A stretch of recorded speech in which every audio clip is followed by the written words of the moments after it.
O sea, es la expresión de la inhumanidad, de la barbarie, de ese instinto criminal, delincuencial que tienen esas bandas. Y los kenianos que eran una esperanza ya están diciendo que se van. Bueno, porque no le han dado el apoyo, Estados Unidos no le retiró el apoyo financiero. Es que Estados Unidos... Bukele pidió que le entregaran, que le autorizaran para ir a regar Haití. Vamos a ver si las Naciones Unidas se unen y le damos una filmita a Bukele para que vaya a hacer algo en Haití. Si a Estados Unidos le hubiese dado la real, iba a decir la gana, pero voy a decir la bendita gana de solucionar el tema, el caso haitiano, hace tiempo que lo hubiese seleccionado. Yo pienso que si no hubiese una financiación por detrás de los Estados Unidos a las bandas, barbecue no existiera en Haití.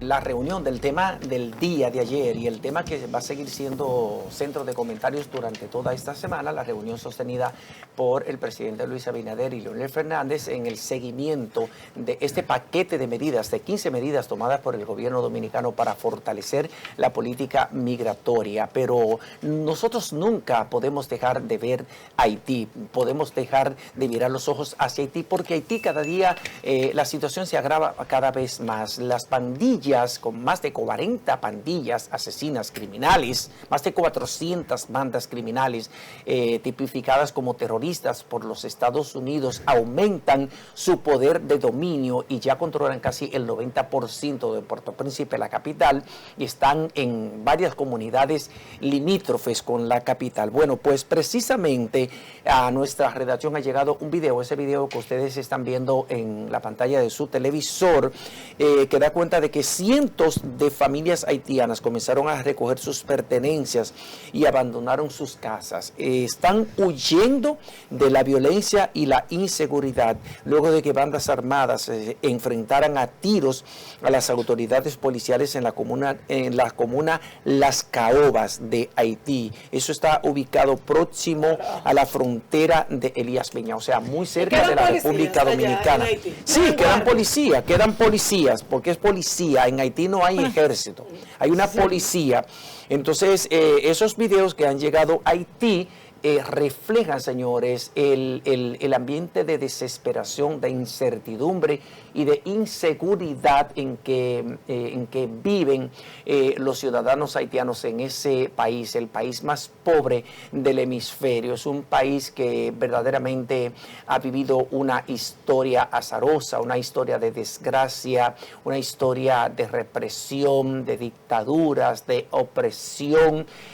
Por culpa de la irresponsabilidad del liderazgo político, empresarial, comercial e industrial, que solamente se ha dispuesto a expoliar, a exprimir las riquezas de Haití, a llevársela y a dejar a ese pueblo que se consuma en el infierno en el que lo han metido por muchísimos años y que se ha agravado después del magnicidio, del asesinato del presidente Jovenel Moïse el día 7 de julio del año 2021. De ahí para acá, Haití, que siempre ha sido una ilusión de Estado, que siempre ha sido un Estado fallido, se ha convertido en un verdadero infierno, en un lugar invivible. Por lo menos le estaba haciendo algo por Haití y vienen y lo asesinan. De hecho, hay que destacar el hecho de porque hoy en día el gobierno dominicano está haciendo tantos esfuerzos para proteger nuestra frontera y poder salvaguardarnos a nosotros como nación de que esas bandas no pasen hacia acá, y ha hecho declaraciones de hecho durante la semana de que estamos seguros y de que aún no estamos ni siquiera cerca y que no se están intentando acercar a la frontera. Y el comercial anterior que estaba era justamente que iba enfocado a eso, en la protección a nuestras fronteras. Y yo digo que a mí se me divide el corazón en dos en esta situación de Haití, porque primero entiendo que tenemos que salvaguardar nuestra patria, nuestra nación y cuidar nuestro pedazo de tierra, pero también yo digo, si yo fuera haitiana, madre de un hijo, donde yo sé que si fueran estas bandas, me van a violar a mi hijo, se lo van a llevar para introducirlo también dentro de su armada y obligarlo, me van a llevar la comida que tengo, el agua que tengo, yo también cogería mis 2 trapitos y también me fuera y cruzara mi frontera. Entonces, yo digo que a mí se me divide el alma en dos, tanto como tengo que defender mi patria, mi nación. Y ahí mismo también me sale la parte humana de esa de que yo haría también si estuviera de aquel lado de Haití. ¿Qué yo haría? Yo no sé lo que tú harías, pero yo emprendería inmediatamente la vida. Arranco para República Dominicana, Es lo como más sea. cerca.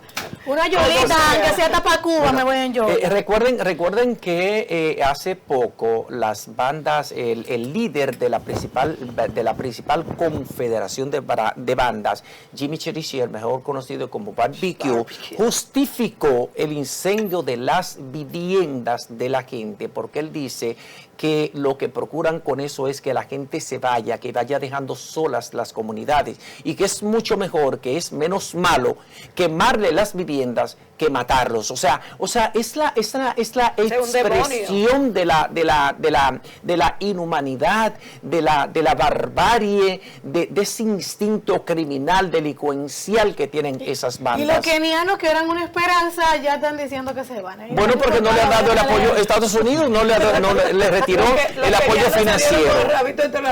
Es que Estados Unidos... Bukele pidió que le entregaran, que le autorizaran para ir a regar Haití. Vamos a ver si las Naciones Unidas se unen y le damos una filmita a Bukele para que vaya a hacer algo. Los pobres policías que están ahí en Haití, Barbecue ha jugado con todo eso. Son como unos títeres que hay ahí en Haití. No han hecho nada. Son desorden grandísimo. Y yo debo decirles, miren, en la comunidad de las Caoguas, ahí en Haití, donde cantidades de personas salían despavoridas, las familias, con temor a ser asesinadas por esta banda delincuencial que está afectando a centenares de personas que residen ahí en la demarcación. Y es muy penoso, señores. Hay que ser muy, tal vez, duro para uno no colocarse en la posición de esas personas que atravesan por momentos difíciles, porque uno que es madre, que tiene a sus hijos, y como tú decías, Yala, que tú veas que tu vida se sienta en un momento en peligro, y la de tus hijos, de verdad que tú vas de una manera u otra a tomar una medida para poder salvaguardar la vida de tu hijo, la vida tuya, y poder darle una calidad a cada uno de ellos. De verdad que la situación empeora cada día más en ese hermano país de Haití. Mientras tanto, República Dominicana sigue fortaleciendo las políticas migratorias para salvaguardar la soberanía. Bueno, yo lo que pienso es que, independientemente de todo, que los haitianos traten de buscar un lugar más seguro en cualquier rincón que lo encuentren en su país, porque nosotros como país soberano debemos aplicar nuestras leyes migratorias. El Estado Dominicano está en la obligación de proteger la soberanía, de proteger la inviolabilidad del territorio, y eso es precisamente lo que ha estado haciendo el gobierno en los últimos 4 años, 5 años, el gobierno del presidente Luis Abinader, que ha asumido con determinación el control migratorio como un eje fundamental de su política de gobierno. Lo prometió en la campaña y lo está haciendo. Han sido muchas las intervenciones que hemos hecho en la frontera, aumentando la cantidad de agentes militares en la frontera, proveyéndolos de herramientas, de equipos, de drones, de equipos altamente tecnificados para fortalecer las labores de vigilancia y de salvaguarda de la frontera. Nosotros podemos ser solidarios con Haití, vendiéndole comida que ellos no producen, proveyéndole de alimentos que ellos no producen allá, pero definitivamente nosotros tenemos que proteger y salvaguardar la soberanía de la República Dominicana, y eso es una responsabilidad del gobierno. Lo que hay que esperar es que la comunidad internacional escuche ese llamado, porque recuerden esa comunicación que escribieron de manera conjunta el presidente de la República Dominicana y los exmandatarios Leonel Fernández, Danilo Medina e Hipólito Mejía, en el que hacían un llamado conjunto a la comunidad internacional para que hicieran una mayor presión ante el Consejo de Seguridad de la ONU, de la Organización de las Naciones Unidas, para que intervenga y fortalezca esa misión invitar también que lidera Kenia en Haití. Invitar a los haitianos a que se unan como comunidad y que empiecen a ver cómo van a desarticular ese problema tan grande que tienen ellos, porque al final es su problema de su país. Entonces, entre ellos, buscar cómo se alían, cómo crean nuevas estrategias actuales para que realmente reciban más apoyo, porque si ellos tuvieran tal vez un organismo o una organización como pueblo, que es un tema histórico de ellos, el tema de organizarse como comunidades y como pueblo, pues que aunque están acercándosenos, pues que entre ellos, aunque sean campesinos, están armados, todos tenemos un arma en casa, y ver cómo se alían, cómo se unen, y que aparezcan más empanadas envenenadas. Tú sabes que me gusta esa intervención tuya, y la voy a extrapolar con la participación ante el Consejo de Seguridad del representante de Haití esta semana, donde tuvimos como República Dominicana, como Estado Dominicano, una participación excelente del canciller Roberto Álvarez, que decía Roberto Álvarez, pues que era la 16ª vez, ¿verdad? Sí, la 16ª vez. 16ª vez Fue el tema. que él abordaba el tema de que la comunidad internacional pues acuda en auxilio de nuestros hermanos de Haití que ocupan la parte occidental de la isla de la Española. Entonces, a mí me gustó con la valentía que el representante de Haití, que no recuerdo su nombre, decía que era como era una especie de mea culpa, diciendo, pero es que siempre venimos a esta reunión anual que se celebra del Consejo de Seguridad de la ONU, de Naciones Unidas, que antecede a la reunión presidencial, ¿verdad? De cada año que se celebra en noviembre, septiembre. No, el periodo de sesiones, sesiones. que es celebrado en septiembre de cada año. En septiembre de cada año. Estos son los trabajos en víspera, no en la previa, que se van realizando, se van presentando los informes. Y yo pienso, cuando escucho a Ayala, a Ana Deis y al propio José Tomás en esta edición de viernes aquí, y digo, bueno, pero se habla de la comunidad internacional, pero el país más hipócrita que puede haber celebra su independencia en el día de hoy, que son los Estados Unidos. Si a Estados Unidos le hubiese dado la real, iba a decir la Gana. Pero voy a decir la bendita gana de solucionar el tema, el caso haitiano, hace tiempo que lo hubiese seleccionado. Ustedes saben cómo militarizó, desestabilizó Centroamérica y parte de Asia, Estados Unidos, fomentando guerra de guerrillas. Ustedes no lo sabían. No se me hagan los tontos, no se me hagan los estúpidos, ustedes los funcionarios norteamericanos. El Salvador hoy, oigan bien, El Salvador hoy, o voy a extrapolar, el principal logro del Parlamento Centroamericano como órgano político del sistema de la integración centroamericana, lo he dicho en todos los escenarios, es su pacificación, porque los Estados Unidos fomentaron, ¿verdad? Fomentaron la inestabilidad económica, social y política de Centroamérica. ¿O ustedes no recuerdan, norteamericanos, lo que ustedes hicieron con Irán contra? Que ustedes financiaron los grupos paramilitares en Nicaragua, en Honduras, en El Salvador, y que hubo que crear una comisión especial que investigó lo que se conoció como Irán Contra, que era la financiación de bandas paramilitares para desestabilizar esa zona de Centroamérica hasta la llegada del Parlamento Centroamericano, que ha logrado su pacificación. Se le olvida. Yo pienso que si no hubiese una financiación por detrás de los Estados Unidos a las bandas, barbecue no existiera en Haití.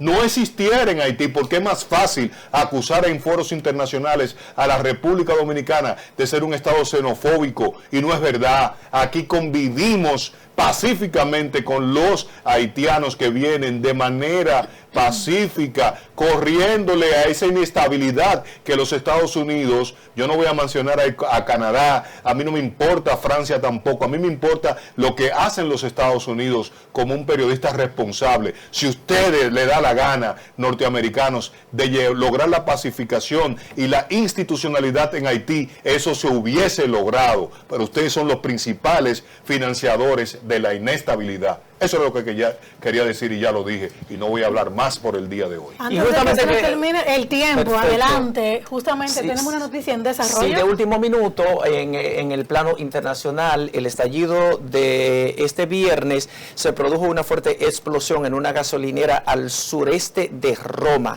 Ha dejado hasta el momento 27 personas heridas, 2 en estado grave. Según la información preliminar, el potente estallido fue causado por el desprendimiento de una bomba de un camión cisterna que repostaba el sistema de distribución. Esta información la hemos obtenido gracias al medio hermano del grupo Panorama. Le daremos seguimiento durante el día porque obviamente si hay 27 heridos hasta este momento, quizás la cantidad de lesionados puede aumentar en la medida en que las autoridades de los cuerpos de bomberos y demás y de auxilio realizan su labor, y a lo mejor algunas de estas personas que están en estado de gravedad pueden fallecer. Bueno, vamos a esperar que no hayan víctimas mortales. Dice que ya hay 11, según leí la noticia, ya por el momento habían 11 que habían quedado fallecidos entre militares. Que habían fallecido. Claro, entonces los demás son heridos. Vamos a ver cómo sigue corriendo la noticia. O sea que ya hay 11 fallecidos y eso es terriblemente lamentable, de verdad. Aquí en nuestro entorno más cercano, el gobierno de los Estados Unidos anunció ayer el arresto del conocido boxeador mexicano Julio César Chávez, señores, un ídolo, un ícono del boxeo latinoamericano al que acusa de tener nexos con el cártel de Sinaloa, y eso lo confirmó que está preparando su deportación desde los Estados Unidos. Este afiliado al cártel de Sinaloa, con una orden de arresto vigente por tráfico de armas, municiones y explosivos, fue arrestado por el Servicio de Inmigración y Control de Aduanas de los Estados Unidos, mejor conocido como ICE o ICE en inglés. Eso lo dijo la subsecretaria del Departamento de Seguridad Nacional, conocido por sus siglas en inglés DHS, Tricia McLaughlin, en un comunicado. Chávez Jr., quien el fin de semana tuvo una pelea de alto nivel con el boxeador estadounidense Jack Paul en Los Ángeles, California, fue arrestado ayer, se refiere al miércoles, en la ciudad Studio City de California, reveló el Departamento Nacional de Seguridad. Esto es una noticia muy penosa porque claro, obviamente Julio César Chávez es un ídolo, como decía, del boxeo. Hay mucha gente que lo sigue, se convirtió en un referente latinoamericano, tiene muchísimos fanáticos, y qué penoso que ensucie una carrera tan exitosa con una vinculación al mundo del narcotráfico y sobre todo al temible cártel de Sinaloa en México. Bueno, vamos a ver que sea juzgado, porque por el momento es una acusación y que pase el proceso y que no tengamos una acusación social. Y que sea simplemente una acusación social y que al final una investigación... Pero ya tiene una orden de deportación, o sea, ya hay una afectación directa, ya tiene una orden de deportación y lo van a deportar, ¿tú entiendes? Y eso de alguna manera, eso frustra su carrera, porque él tenía su carrera sentada en los Estados Unidos, en Los Ángeles, en Las Vegas, Nevada, que es donde se realizan las mayores peleas de boxeo, ¿tú entiendes? Entonces, el hecho de ser deportado de los Estados Unidos, independientemente de que en un juicio resulte no culpable o no vinculado realmente al cártel de Sinaloa, algo que es muy improbable, porque cuando los servicios de investigación y de seguridad de los Estados Unidos te apresan bajo esos cargos, es porque ya tienen una investigación completa con evidencias incluidas. Yo quisiera aportar que este Julio César Chávez Jr. es hijo de del legendario boxeador mexicano Julio César Chávez, que en categorías, o sea, fuera de los pesos pesados, fue una sensación, al igual que lo fue en su momento. Voy a mencionar aquí Pambelé, voy a mencionar pues a Roberto Mano de Piedra Durán, voy a mencionar a Benítez, voy a mencionar pues me gustaba mucho este boxeador puertorriqueño que se me veía, el Macho Camacho, y así me puedo extender. Sé que hemos llegado al final, entonces quiero buscar un vinculante. No sé si fue una operación de la DEA internacional el apresamiento de Julio César Chávez Jr., porque aquí también en República Dominicana se ordenó la deportación de un dominicano vinculado al cartel de Sinaloa. Yo quisiera pues saludar al pueblo dominicano que reside en los Estados Unidos, le dicen la diáspora, la comunidad, los dominicanos en el exterior, y muchos de ellos se han hecho ciudadanos norteamericanos. Hoy celebramos conjunto con ustedes 250 años de la independencia de los Estados Unidos, que se produce esa parte que hoy ocupan los Estados Unidos Unidos en América del Norte fue un territorio inglés. Recuerden que los ingleses, al igual que los españoles, los holandeses, los franceses, en una minoría, los belgas, fueron pues colonizadores de gran parte, y los portugueses, se me quedaba, colonizaron esta parte que ellos denominaron el Nuevo Mundo, pero nosotros teníamos alfabetos, teníamos una estructura conocida como, o sea, una organización regional o geográfica política conocidas aquí en República Dominicana como los cacicazgos. Teníamos la cultura inca, la cultura maya, los indígenas, o sea, teníamos de todo. Estábamos avanzados en la geometría, estábamos avanzados en las matemáticas, estábamos avanzados en la gramática y en la organización del Estado como era concebido por nuestros ancestros. Pero no deja de ser importante, porque la mayor comunidad fuera de la República Dominicana de dominicanos reside en los Estados Unidos. Y para ponerle un número económico a este comentario, ustedes tienen que entender la importancia de los dominicanos residentes en el exterior, sobre todo en los Estados Unidos y en España, en Europa, específicamente en España, aportan alrededor de 10.000, 11.000 millones de dólares al crecimiento del Producto Interno Bruto. Así que saludamos a las autoridades de los Estados Unidos en la República Dominicana y a esa comunidad criolla pujante. Celebren ese día de la independencia. Y un mensaje a Donald Trump: no te metas con la soberanía de los países que una vez se independizaron de la colonia. Lo que más me gusta de este día, José Tomás y Moclús, es que todos los dominicanos, esa gran diáspora, así como tú decías, que representa el 7% del Producto Interno Bruto a través de la remesa que envía a la República Dominicana, todos están festejando, al igual que los gringos, ¿verdad? Pero es así, sí, porque han asumido, no solamente celebran la fiesta de independencia, sino que celebran también las fiestas tradicionales de los Estados Unidos, por ejemplo, como el llamado Thanksgiving, que es el tercer jueves del mes de noviembre. Cambió muchísimo de fecha, pero al fin y al cabo, por una ley del Congreso. No, es el tercero.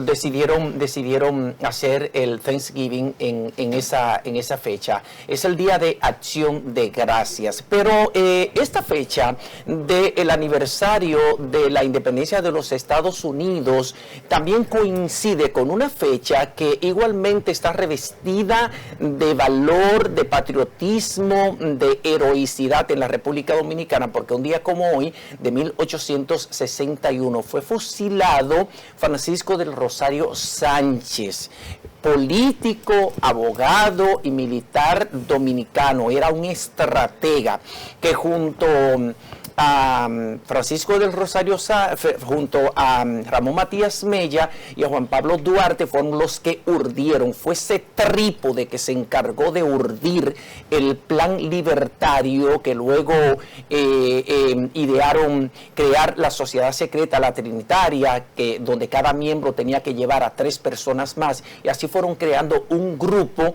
que se encargó de concebir, de organizar y de desarrollar el plan que terminó con esa guerra de independencia para lograr la liberación del yugo haitiano, del yugo que mancilló el honor y la dignidad de la República Dominicana por 22 años. Entonces, hablando de ese otro acontecimiento de la independencia de los Estados Unidos, 224 años. 250.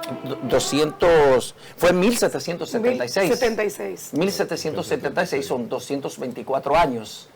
Sumemos. 224 años de la independencia de los Estados Unidos. Hay que hablar también de que el Congreso Continental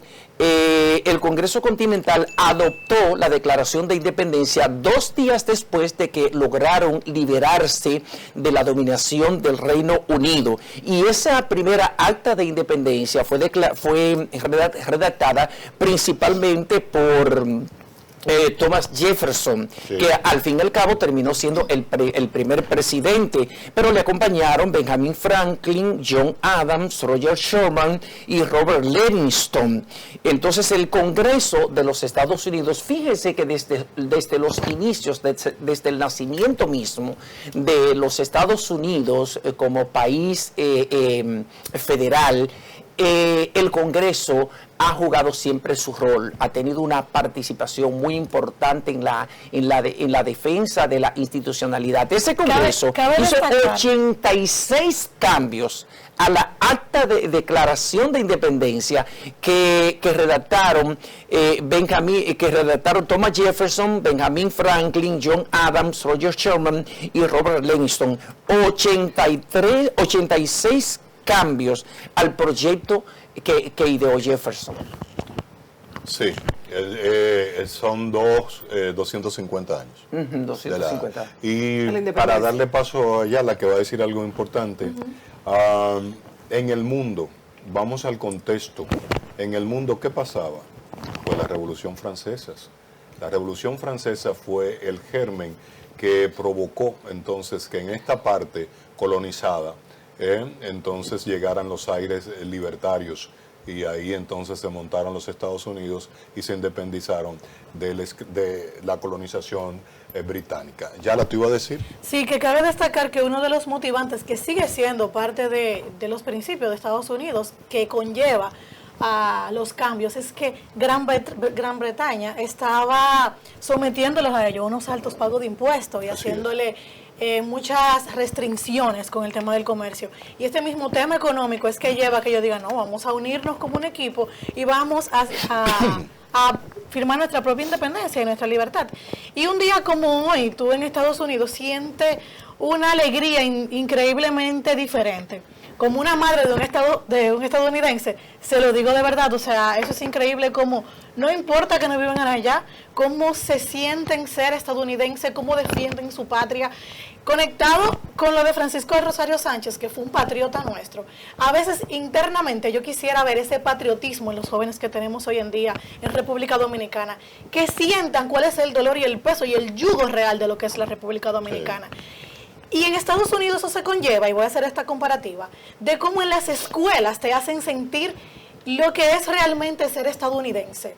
¿Qué se siente ser ahí? Es por eso que muchos de los dominicanos que de hecho se nacionalizan, defienden a carta cabal lo que es la nacionalidad estadounidense. Por eso muchos se unen a ir a pelear la guerra por mi patria, por lo que es Estados Unidos. Y asimismo yo quisiera invitar de que de alguna forma copiemos el modelo y hagamos sentir a nuestros jóvenes no dominicanos, que a veces dicen, no, pero lo mejor es que este país lo anexen cuando ha habido algunos rumores, que lo hagan. Sí. O ¿para qué yo voy a pelear si al final voy a terminar preso o me van a matar? Entonces, pelear nuestra institucionalidad, luchar por esos derechos que nos competen. Ahora mismo tenemos un tema fiscal que se está batallando. Tenemos ahora mismo un tema de justicia que se está batallando dentro de los tribunales. Y yo no he visto la movilización de los jóvenes. Ni Finjus lo he escuchado pronunciar, si ustedes me corrigen si es así. Entonces, aprovechando esta unión de estas dos celebraciones, quiero como hacerle ese llamado a usted, padre. Vamos a empezar a inculcarle a nuestros hijos esos valores patrios que tenemos y la importancia de que es ser dominicano y defender nuestra patria, así como esos que nacen allá y conviven en Estados Unidos suelen defender a línea su nacionalidad. Importante, perdón Ana, esa reflexión que tú haces, y como yo soy un hombre vinculado a la actividad deportiva, porque me crié en barrios, porque viví los 12 Juegos Centroamericanos y del Caribe en el 1977, porque he formado parte, por ejemplo, mi primer club fue el Club Leo Franco, un club deportivo y cultural que quedaba en la Pedro Livio Cedeño, en Villas Agrícolas, en honor a un campeón de motociclismo que falleció en un accidente de tránsito, José Ana Yala, poco recordado, Leito Franco. Leo. Entonces, era la década de los 70, mediados, cuando falleció Leo Franco. Entonces, en el hogar, en Estados Unidos se siembra el nacionalismo, el patriotismo en la casa y se extrapola en la currícula educativa. Entonces, cuando llega un inmigrante como el dominicano o un extranjero, vemos esa veneración por el himno, esa veneración por su historia. Mira, cuando tú hablas de Jefferson, yo me voy a la Escuela de Derecho de la UTE, en la historia del derecho, esa materia que me gustó bastante. Entonces hablan de Adams, de George Washington, de Abraham Lincoln. Entonces, pero aquí tú hablas de fusilamiento de Francisco del Rosario Sánchez. Hoy no hay una expresión de veneración hacia ese militar que fue fusilado luego de la independencia norteamericana dominicana por los haitianos, defendiendo la honorabilidad. Cuando José dice que él creó el germen para la trinitaria, primero fue la filantrópica, entonces eso ya no se enseña, eso está como letra muerta en la currícula educativa, en los cuadernos de ciencias sociales, pero tú no lo sientes. Y cuando tú en un programa como este, de tanto prestigio, un matutino que está entre los 3 primeros lugares de audiencia, de impacto, entonces cuando abordamos este tema, el gran temor es, bueno, que la gente cambie, switche, ¿cómo se llama? Sapé, quite esto o no le dé importancia, porque el dominicano tiene esa maldita naturaleza que no le da valor a sus cosas, a su idiosincrasia. Finalmente, yo hice un viaje en el 2014, siempre lo digo que participo, y vi en Ecuador, en Quito, un letrero de una entidad pública que decía Instituto de la Meritocracia, Instituto Ecuatoriano de la Meritocracia. Y yo decía, ¿pero qué es eso? Le pregunté yo al chofer. Dice, todo ecuatoriano, me dijo él, que se destaque a lo interno y en lo externo, nosotros nos encargamos de promocionarlo. Oigan bien lo que hacen en Ecuador, en el correísmo. Díganme aquí fuera del Instituto Duartiano, que ahora tiene una agenda anti-haitiana, con su lógica, que yo no estoy de acuerdo de otra cosa. Es que no es anti-haitiana, es pro-dominicana. Pro-dominicana. Pero bueno, déjame meterle un venenito. Entonces, aquí ya no se incentiva eso. Es preferible tener una bandera norteamericana en la puerta de tu casa. Eso lo he visto yo en los Estados Unidos. Le dan valor a su bandera. Aquí sacan una banderita de teñía. El 27. El 27, pero hay otra efeméride también de triste recordación, porque un día como hoy de 1982 hay que recordar que lamentablemente se fusiló el entonces presidente Silvestre Antonio Guzmán Fernández, el primer presidente del Partido Revolucionario Dominicano que logró hacer esa transición de un régimen post-trujillista o neotrujillista, el régimen de Balaguer de los llamados 12 años, aquellos 12 años de oscurantismo, de persecución, de negación de libertades, donde fueron asesinadas tantas mentes ilustres, tantos revolucionarios que luchaban por la libertad, que luchaban por un nuevo modelo político en la República Dominicana. Y Antonio Guzmán Fernández lo primero que hizo fue traer a la República Dominicana a todos esos políticos, a todos esos líderes revolucionarios que tuvieron que salir al exilio para librarse de las garras del gobierno de los 12 años de Balaguer. Hoy hace 43 años de ese acontecimiento nefasto. Entonces, mezclando uno eso con el fusilamiento de Francisco del Rosario Sánchez en las matas de Farfán, venía de Haití. Y recuerden aquello que dijo, entro por Haití porque no puedo hacerlo por otra parte. Pero si preguntan por mí, díganle que soy la bandera dominicana. Amén. Si eso no es amor a la patria, si eso no es patriotismo, si eso no es defensa del lar nativo, de este terruño donde nacimos todos, a mí que me lo expliquen. Por eso es importante que un medio de comunicación que cree en la educación, que cree en la recordación de la historia para revivirla y para que los jóvenes dominicanos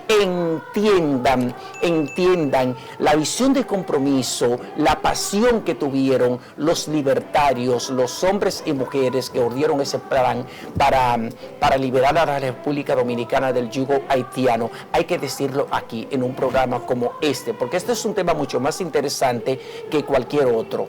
¿Entiendes? Ahí tenemos el himno de Francisco de Rosario Sánchez, que deben interpretarlo en todas las escuelas. Seguimos aquí en Matutino Su Mundo en este viernes 4 de julio, y ahora hacemos conexión con nuestra periodista estrella desde Bogotá, Colombia, Carol Pérez. Carol, buenos días, ¿cómo te sientes? Además de bella, ¿cómo estás? Sí, te escuchamos claro. Quisiéramos saber cómo va evolucionando el estado de salud del senador, que como todos sabemos aquí en la República Dominicana que fue víctima de un atentado que casi le cuesta la muerte, que todavía no estamos seguros, aunque rogamos que sobreviva. Y ya la Fundación Santa Fe, la clínica donde está recluido, ha dejado de emitir partes sobre el estado de salud de él, y ha dicho que solamente lo hará en el momento en que se produzca una situación extraordinaria. ¿Cuál es la última información con relación a su estado de salud?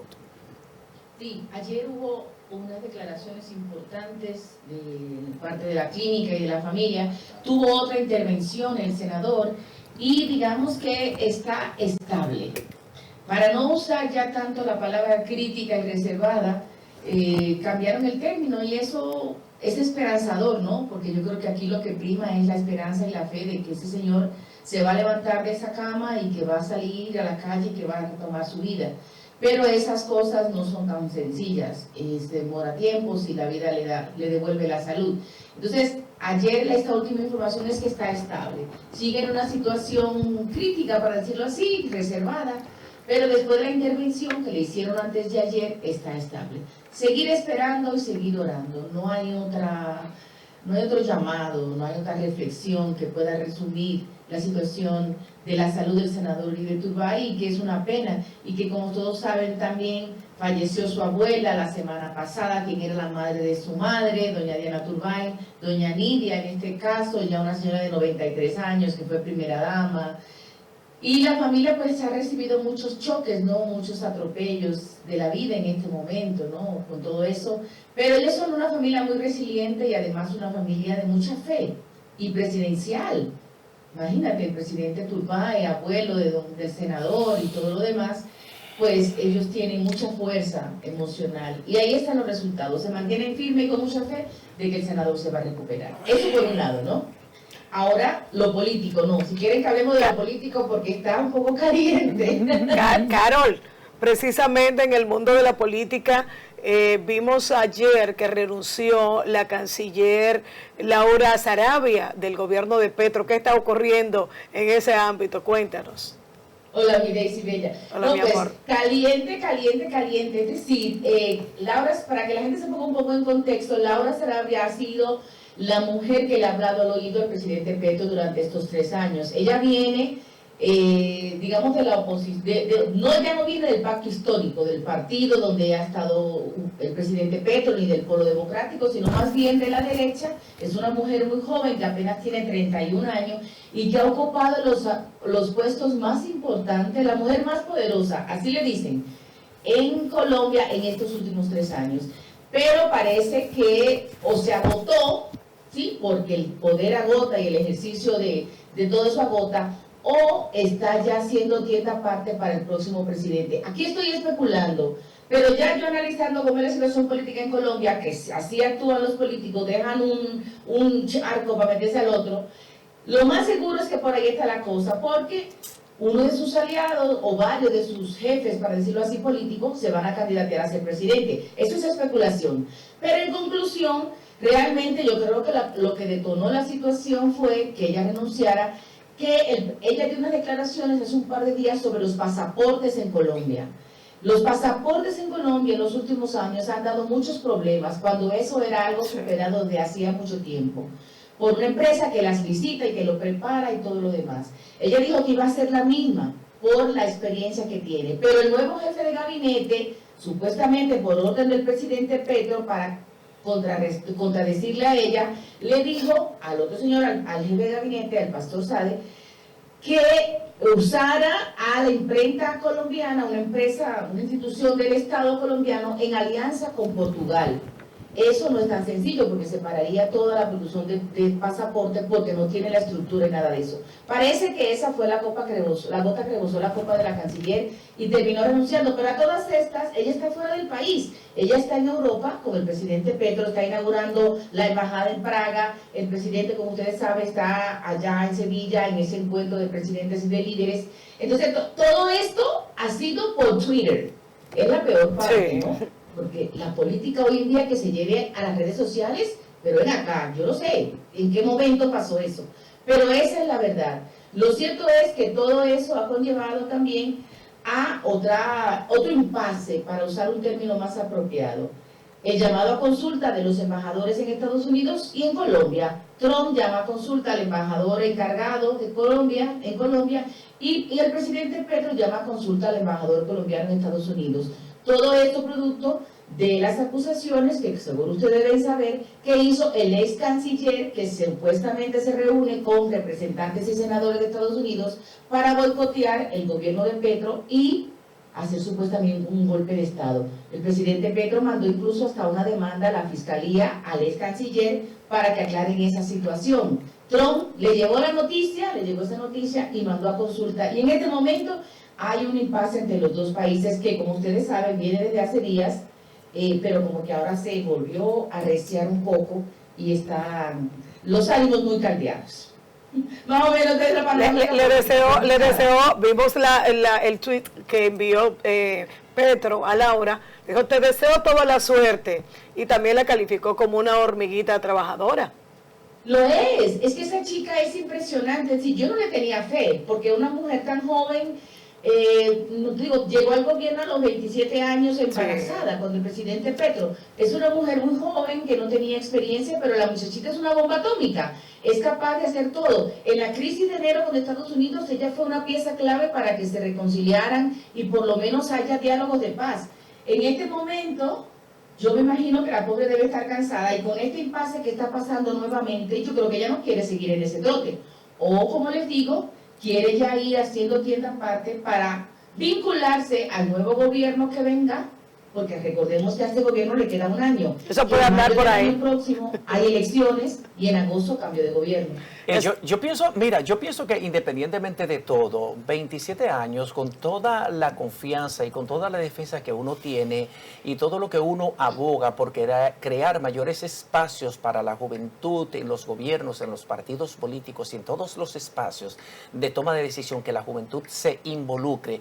Yo pienso que el cargo de ministro de Relaciones Exteriores, de canciller de un país, es un cargo de demasiada importancia, de demasiado peso, sobre todo en el orden estratégico, porque el canciller es el que maneja las relaciones, y en un momento en el que el mundo está en una situación tan convulsa, de tantos sobresaltos, de tantas incertidumbres, todos los países necesitan tener, además de un buen presidente, un presidente que sepa tomar las riendas de su país, ¿verdad? Tener a un canciller, a un ministro o ministra de Relaciones Exteriores que tenga la visión mucho más completa, mucho más amplia de cómo anda el mundo y qué hay que hacer para poder negociar y para poder lidiar, manejar los intereses de su país de manera ventajosa, aprovechar las ventajas comparativas que pueden haber.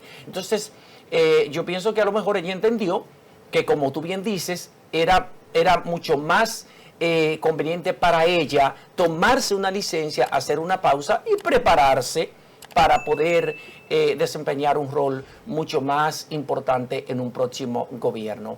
Aunque esto no es una salida quizás desde el punto de vista de uno la más cómoda para Petro, ¿verdad?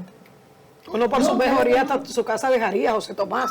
Cuando viene a ver, entonces hubo alguna motivación en ese sentido. Yo creo que esa niña debe estar muy agotada. Es decir, entró embarazada, estaba embarazada cuando entra a ser la asistente del presidente o jefa de gabinete. Y ahí ha ido avanzando en los puestos más importantes que tiene este país. Lo social estuvo antes, de lo social lo manda para Cancillería. Es decir, cada año ha sido más intenso para ella. Tiene un hijo pequeñito que lo parió estando en este gobierno 3 años. Es decir, yo creo que Laura es una mujer que tiene mucho futuro en la política colombiana, miren que se lo digo, si se sigue manejando, sigue siendo estratégica, sigue siendo leal al líder que ella elija, porque al final de cuentas cada uno elige el líder que quiere alrededor, ¿no? Claro. Y que ella puede tener mucho futuro político, puede seguir haciendo cosas por este país, es una niña con mucha visión, que yo le digo la verdad, y se lo repito, yo no le tenía fe. Cuando la nombraron canciller, yo casi me caigo para atrás y empecé a decir de todo, porque para mí era una cosa impresionante que una mujer tan joven ocupe un puesto como este en un país como Colombia, con tantos frentes abiertos, porque es que Colombia tiene muchos frentes, muchos. Entonces, pero ella demostró su capacidad, de pronto le falta un poco más de discurso, le falta un poco más de presencia como una mujer adulta que necesita ese puesto, pero eso se construye poco a poco, eso se construye con el camino y ella tiene toda la base para eso.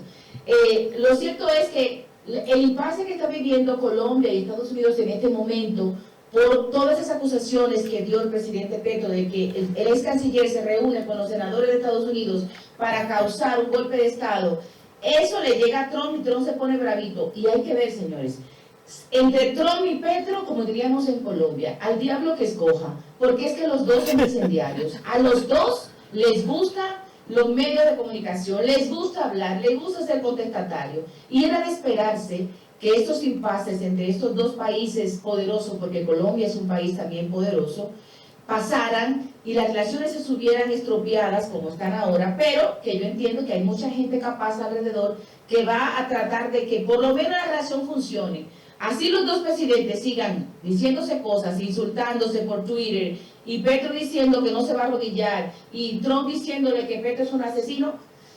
De alguna manera los expertos, los que trabajan las relaciones bilaterales, realmente van a hacer su trabajo para que la cosa funcione y terminemos este gobierno que le queda un año de la mejor manera. En un año volvemos a hablar, cuando ya seguro el presidente Petro no estará, porque recuerden que en Colombia no hay reelección. Por eso te decía, Carol, la importancia que tiene la posición para cualquier país de canciller, de ministro de Relaciones Exteriores, porque independientemente de que los dos presidentes estén enfrascados en una discusión, que más que un debate por los intereses de sus países, Colombia y Estados Unidos, también hay un ingrediente de ego de ambas partes. Entonces, en esos momentos en que dos países están enfrascados en una discusión, en una confrontación, es importante el juego de la diplomacia, porque la diplomacia tiene una manera distinta de dirimir las divergencias con base al diálogo, con base al respeto, a la moderación, a posiciones más sosegadas. Los presidentes tienen un discurso incendiario, pero los cancilleres están formados para dirimir las divergencias y estas controversias por la vía del diálogo, de la concertación, de la moderación y del entendimiento. Pero miren, ni al presidente Trump, seamos honestos, ni al presidente Trump ni al presidente Petro, nadie, ningún funcionario que ellos nombren en sus gobiernos tiene esa capacidad. Por eso, los equipos que tienen la experiencia y los años trabajando en las dos cancillerías son los que hacen el trabajo. Porque ninguno de esos dos presidentes, ni Trump ni Petro, escuchan a nadie. Eso no es un secreto para nadie. Es decir, lo que tienen que hacer los expertos, los que están a su alrededor en ambas cancillerías, es buscar la manera de llevar la fiesta en paz internamente. Pero ellos dos van a seguir igual y no le van a hacer caso a nadie, ni van a escuchar a nadie, ni a Rubio, allá en Estados Unidos, ni a Laura Sarabia, ni a Jesucristo que nazca y se ponga de canciller en Colombia. Petro tampoco le hará mucho caso, porque es que ellos, esos líderes, esos caudillos, porque yo no le pongo otro título, ¿sí?, son así. Ellos no entienden que hay institucionalidad, que hay que respetar, que hay que buscar el consenso. No, son personas incendiarias por naturaleza, que son elegidos por el pueblo para suerte de ellos, porque si fueran puestos designados hace rato que no estuvieran ahí. pero como los pueblos y nosotros los ciudadanos somos los que los elegimos, ellos se quedan ahí por esos 4 años, en el caso de Petro, y en el caso de Trump no sabemos por cuánto, gusten o no nos guste, y van a seguir haciendo las cosas como ellos entienden, porque son caudillos. Y Claro. los caudillos son así. Carol, en esta crisis diplomática que tienen los Estados Unidos con Colombia, hay informaciones que revelan de que algunos miembros del gabinete que encabeza Petro le han retirado la visa, ¿es cierto? Todavía eso no está confirmado. Justamente hace un rato, la suerte para mí que estoy acá, ¿no? Y que puedo tener las fuentes, y yo creo que ese es el aporte que yo hago al periodismo dominicano de Colombia, porque eso es lo importante que es. Decía el vicecanciller encargado en este momento que esa información es especulación, que todavía no se ha notificado a nadie, que él hizo las investigaciones ayer porque llegó una supuesta lista de que había cancelado visas, sobre todo a los funcionarios que han sido anteriormente miembros del extinguido M-19, recordemos la guerrilla a la que perteneció el presidente Petro, y que hay muchos funcionarios que fueron de esa guerrilla y que son altos funcionarios. Entonces decía el canciller encargado, vicecanciller, que hasta este momento esa lista es pura especulación, que no ha llegado ninguna lista de nadie. Puede pasar, porque sabemos que hay unos antecedentes en Colombia con ese asunto de que Estados Unidos le quita la visa, y Claro. incluso la quitó al presidente Samper. Eso no es nuevo, ¿no? Pero que hasta este momento esa supuesta lista de cancelaciones de visa a funcionarios no existe, así que esperemos que así sea, porque eso lo que hace es agraviar la cosa. Y en este momento lo que hay es que desescalar esos impases o esos de acuerdo, para que Colombia y Estados Unidos sigan fluyendo de la mejor manera. Que los expertos se encarguen de que esa relación fluya, así los dos grandes líderes, los dos presidentes, sigan siendo como son, hablando en Twitter 24 horas al día e insultándose y diciéndose de todo. Porque por encima de eso estén los pueblos. En el entendido de que tú eres para desahogarse y poner opinión y no necesariamente para gobernar. Exacto, totalmente. El gobernar, yo creo Sí. que ellos tienen su estilo de gobernar, ellos lo hacen, tanto el presidente Trump como el presidente Petro. Yo entiendo que tienen las mejores intenciones para su país, eso no se discute. El punto son las formas, ¿no? Y el punto es lo incendiarios y estridentes que son ambos, que a todos nos choca, porque no estamos acostumbrados a presidentes tan ruidosos, para decirlo de alguna manera, ¿no? Sí, hola, ¿qué tal, Carol? Roberto Monclús, Roberto, un abrazo, cariño. desde Santo Domingo, la tierra del merengue y la bachata. Oye bien lo que te Roberto voy a quiere una preguntar. colombiana, me dijo. Sí, quiero Tempranito. Hoy amanecí en un deseo de una colombiana. Mira, Hoy es viernes, Sí. los viernes se puede todo. pero es que me lo merezco, ¿no? Mira, aquí estoy leyendo que para irnos hacia el cono sur, sobre todo Argentina, que se encuentra allá Lula da Silva, el presidente brasileño, que es mi ídolo, ¿no? Desde el cono sur, está visitando a la presidente Cristina Fernández y le está diciendo aquí en un tuit que eche el pleito, que gane, que salga victoriosa en esta litis judicial que tiene y este arresto domiciliario. ¿Qué dice la prensa colombiana o la clase política sobre esta situación? Bueno, el presidente Lula, recordemos que tiene muchos fans acá también en Colombia, ¿no? De hecho, el presidente Petro es su mayor fan. Si tú y yo somos fan de Petro, Roberto, Sí. si tú y yo somos fan de Lula, el presidente Petro es mucho más. Sí. Es decir, en los encuentros que yo he tenido la oportunidad de verlos a ellos dos, al presidente Petro se le sale la babita cuando ve al presidente Lula. Porque el presidente Lula nos inspira a todos. Era como Mojica, ¿no? Que nos inspira esa vocación de servicio. Y recordemos también el grupo de Puebla, ¿no? Al que pertenece el presidente Lula, al que pertenece el expresidente Samper y por supuesto también de una manera u otra el presidente Petro y la presidenta Cristina Fernández, que está pasando por un momento difícil que no es más que un acoso político, ¿no? Y que un arresto político y que seguramente ya va a seguir siendo el pleito porque esa señora es una guerrera sin lugar a dudas, pero tiene mucho en su contra, ¿no? El presidente Milei, sin lugar a dudas, todo viniendo de Macri, porque yo no creo que el real líder de la Argentina sea Milei, sino Macri. El expresidente Macri para mí es el líder de la Argentina en este momento, que es un poco más moderado de palabras, pero que es un tipo sumamente conservador y de ultraderecha. Entonces, recordemos al expresidente Macri. Entonces, yo entiendo que todo esto es una persecución con la expresidente Fernández, y Lula, me imagino que en ese cariño y ese respeto que él tiene por las mujeres, como lo demostró con Dilma Rousseff, como lo demuestra con Cristina cada vez que la ve, fue a darle ese abrazo y ese espaldarazo en esa agenda ocupada para decirle, amiga, aquí estoy, o colega, ¿no? Porque sabe que eso es un colegaje, los expresidentes, hay que hacer un país para los expresidentes.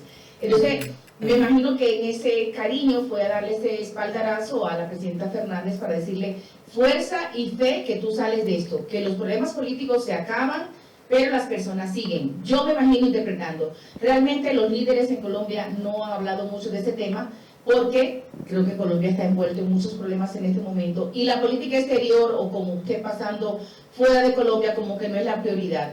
Pero entendiendo cómo actúan los suramericanos, cómo es el presidente Lula, cómo actúa ese grupo de Puebla, en esa solidaridad que tiene, seguramente esa es la intención, que la expresidenta Fernández sienta el apoyo de su amigo y de su colega Lula en este momento tan difícil que está pasando. Carol, muchas gracias por esta mirada no solamente a Colombia, sino a lo que está pasando en el Cono Sur. Siempre son edificantes tus intervenciones aquí en Matutino Su Mundo.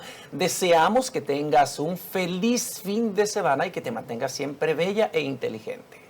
Un abrazo para todos, se les quiere, nos vemos pronto. Y que recibas a Monclús por allá. Sí, está bien, embajadora cultural.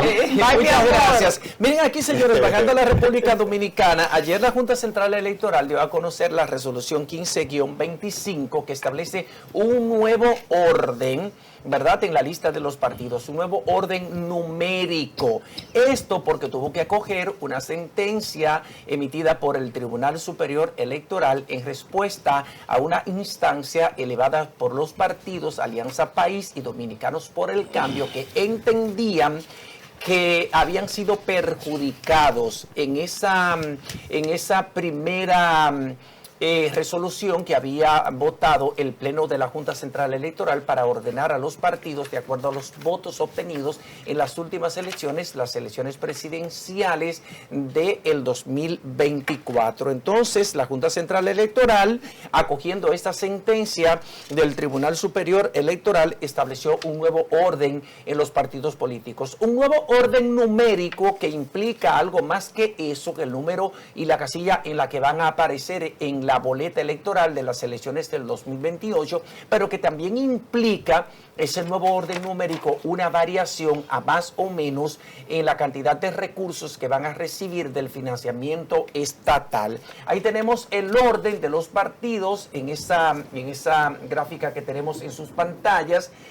Son en total, tenemos un total de 33 partidos políticos reconocidos por la Junta Central Electoral, 34 en total, y unos 8 movimientos. Entonces, de acuerdo al nuevo orden establecido por esta resolución 15-25, en la primera casilla está el Partido Revolucionario Moderno, en la segunda casilla el Partido Fuerza del Pueblo, tercero Partido de la Liberación Dominicana, cuarto Partido Revolucionario Dominicano, el quinto Partido Reformista, 6 Dominicano por el Cambio, 7 Partido País Posible, el 8 Bloque Institucional Socialdemócrata, y así sucesivamente. Entonces, de esta resolución se desprende que en la distribución anterior, el sexto lugar lo ocupaba el Bloque Institucional Socialdemócrata, y ahora, con esta nueva resolución, esa posición será ocupada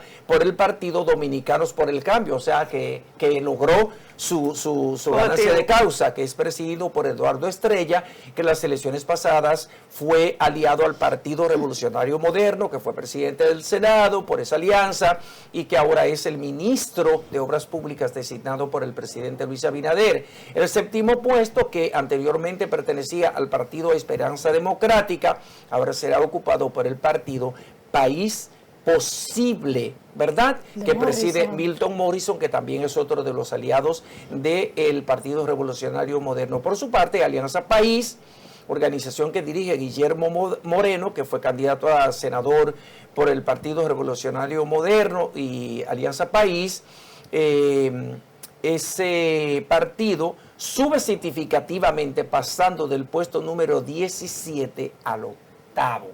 Eso es un ascenso muy importante. Entonces, no, dice que al 11. Aquí, de acuerdo a esta... Esa que están proyectando. Partido Alianza País. Alianza está en el 11. Parece que hay un error ahí, porque la nota que trae Diario Libre, dice que Alianza País asciende del puesto 17 al octavo. ¿Y quién está en el 27, José? En el 27, aquí está, vamos a ver, en el 27 está Partido Demócrata Popular. De acuerdo a la resolución. Es un error. ¿Eso quiere decir que sí, hay un error ahí. El Partido Demócrata Popular está en el 27, en el 28 el Partido Unión Demócrata Cristiana, que es la UDC, el Partido del Gallo, en el 29 el Partido Verde Dominicano, en el 30 el Partido Socialista Cristiano, ¿verdad? El Partido Socialista Cristiano, que es el PDI, el Partido Demócrata Institucional está en el lugar 31, el 32 el Partido Nacional Voluntad Ciudadana, 33 Partido Fuerza Nacional Progresista. Al final está el Partido Camino Nuevo, que es el de Morrison, el de Glenny Morrison. Entonces, ¿qué implicación tiene esto, señores? El orden numérico en el que aparecerán los partidos en la boleta electoral del 2028 también tiene una determinación directa, tiene una influencia directa en la cantidad de recursos que recibirán. Los tres partidos mayoritarios que obtuvieron en las elecciones al menos el 5% de los votos válidos emitidos, se distribuirán en partes iguales el 80% de la financiación estatal, el 80% del dinero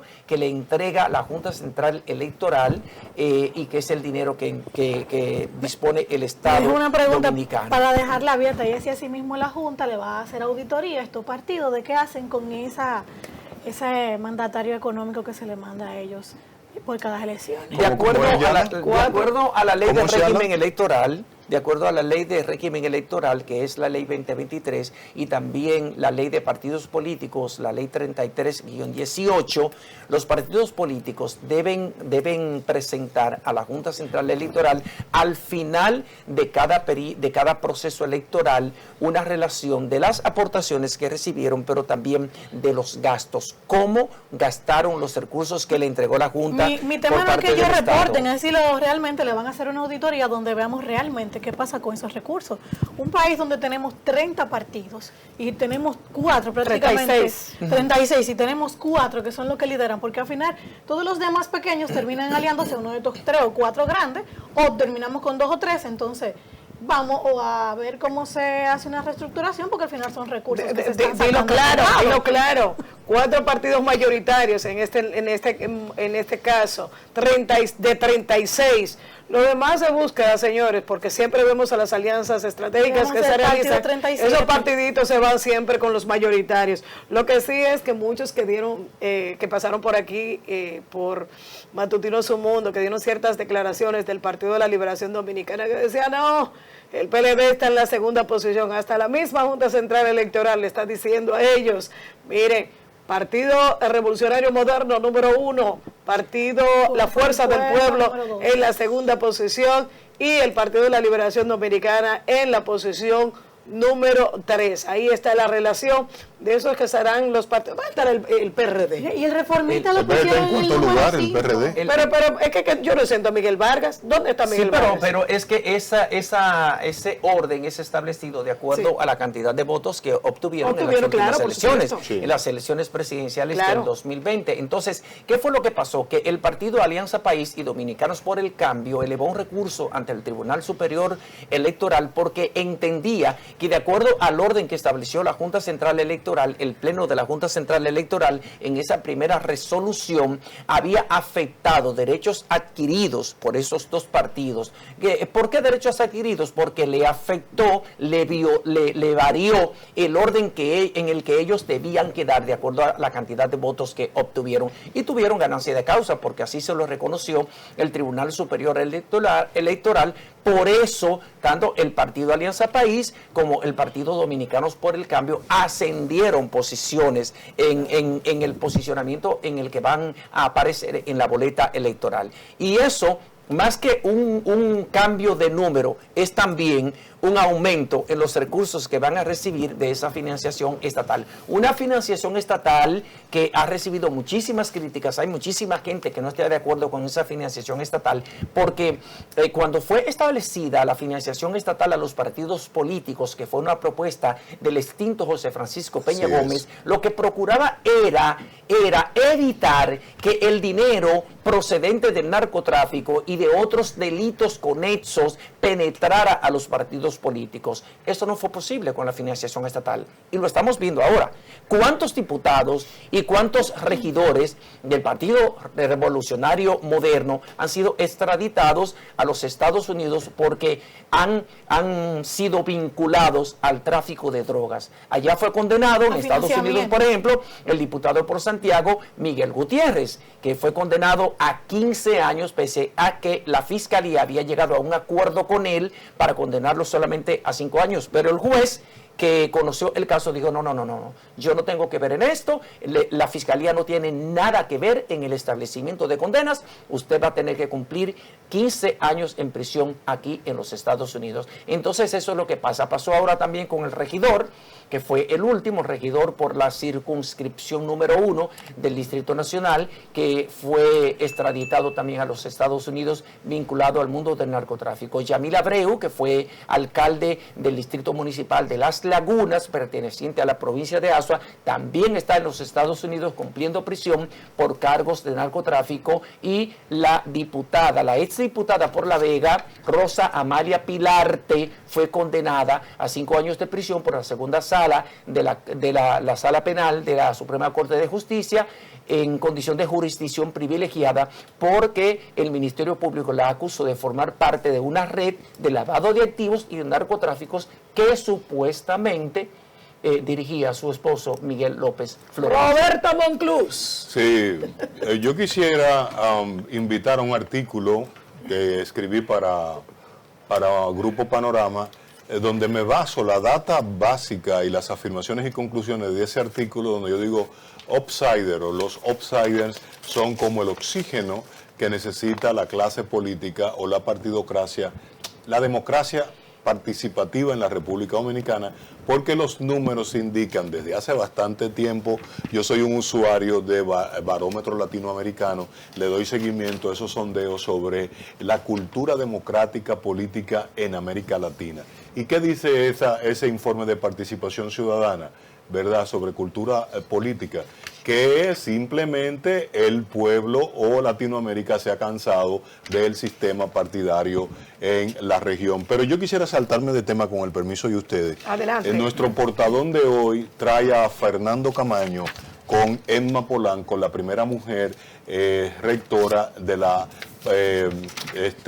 Universidad Autónoma de que Santo tiene una bula Domingo. papal, se puede decir Sí. la Pontificia Universidad Autónoma, porque tiene una bula papal. Sí, y fue creada precisamente por esa bula papal que se llamó la bula papal In Apostolatus Culmine, 1531. Perfecto, ya va corriendo para los 500 años de fundación.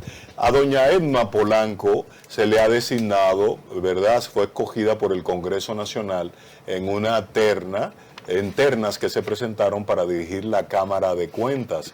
Entonces hay sectores que cuestionan que su reputación como buena rectora quizás la pierda en su ejercicio frente como presidenta de Cámara de Cuentas o Cámara de Cuentos. Yo espero que ella haga un buen trabajo. Dilo claro, dilo Camaño. Entonces, Fernandito Camaño, que tiene estirpe revolucionaria y guerrillera, fue el segundo superintendente de salud, y como SENASA está de moda, él ha denunciado que SENASA debe ser intervenida, arqueada, porque tiene un colapso financiero técnico y que necesita pues ser sus cuentas arqueadas, sobre todo el catálogo que tiene que ver con los servicios, con la cantidad de afiliados. El que sabe lo que yo estoy diciendo. Pues hoy aparece una noticia que quisiera que producción compartiera, que es que SENASA suspende cobertura de medicinas a domicilio. Y esto, cuando tú dices, wow, pero se complica más la situación a SENASA, tú lees el texto que lo comparte nuestro productor John Rojas. Dice, SENASA informó a las cadenas de farmacia sobre la suspensión en la cobertura del servicio a domicilio. ¿De qué se está hablando? De que había un servicio que pagaba SENASA de enviarte el medicamento a tu casa. Entonces, pero eso no tiene por qué alarmar a los afiliados a SENASA. Lo digo porque soy un usuario de una farmacéutica muy popular que también ha suspendido. ¿Cómo lo ha suspendido el envío de medicamentos? Ellos daban fijo un 20%, comenzaron los martes, para medicamentos que tienen que ver con presión arterial o padecimientos cardiológicos. ¿La conocen? Entonces ya ellos te tienen una oferta. Te dicen, si tú vienes por presencial, yo te aplico un 25%. Para quitar el delivery, el trabajo del delivery. No alarmemos con el caso de SENASA. Es que ya parece ser una tendencia en los seguros o las farmacias y en ese acuerdo ARS con las farmacias de no dar ese servicio de enviar el medicamento hacia tu hogar, sino que tú vayas por venta. Y el 25% de descuento. Desaparece. Escuché a un colega diciendo que era muy difícil que SENASA entrara realmente en quiebra, teniendo en cuenta que todos los que estamos afiliados a SENASA, pues tenemos una colaboración que damos mensual, sí, y también aparte tiene un subsidio ante los usuarios, o sea, ante el gobierno le da un subsidio a SENASA, y vamos a ver qué sale de los estudios y la auditoría que le están haciendo con relación a esos empleados que en su momento estaban haciendo un robo abiertamente, donde hacían y pasaban que algunas personas tenían ciertas cirugías o operaciones mínimas que lo conllevaban a un gasto adicional. La mejor ARS que hay en la República Dominicana es SENASA, indiscutiblemente. Eso es cierto, garantiza una cobertura amplísima, cobertura de procedimientos y de medicamentos que no cubren otras ARS. Hay quienes dicen también que las instituciones del Estado no pueden quebrar, pero fíjense, por ejemplo, que hay una contradicción con todo el tema de SENASA, porque en la pregunta que le hicieron al presidente Luis Abinader en la semanal de esta semana sobre el déficit que arrastra SENASA, el presidente Luis Abinader dijo que no era cierto que SENASA arrastra un déficit. Dijo ahí mismo, lo que necesita es que le inyectemos más dinero. Entonces, yo no entendí en ese momento, yo me quedé perplejo, absorto en esa a mí me falta dinero, porque yo dije, pero ¿cómo es posible? Yo necesito que me expliquen a mí qué es lo que significa un déficit económico, financiero. Claro. Si el presidente dice que SENASA no está enfrentando un déficit, pero admite e informa que lo que necesita es que le inyecten más dinero, necesita más recursos y que el gobierno lo va a hacer. Y que habría que ver hacia dónde va ese nuevo ingreso. Súmale a esto que el déficit ha representado una gran debilidad en los centros privados que no se le está pagando. Sí, y además, mira, en esta semana hablaban varios ortopedas y estaban denunciando, por ejemplo, que a los pacientes afiliados a SENASA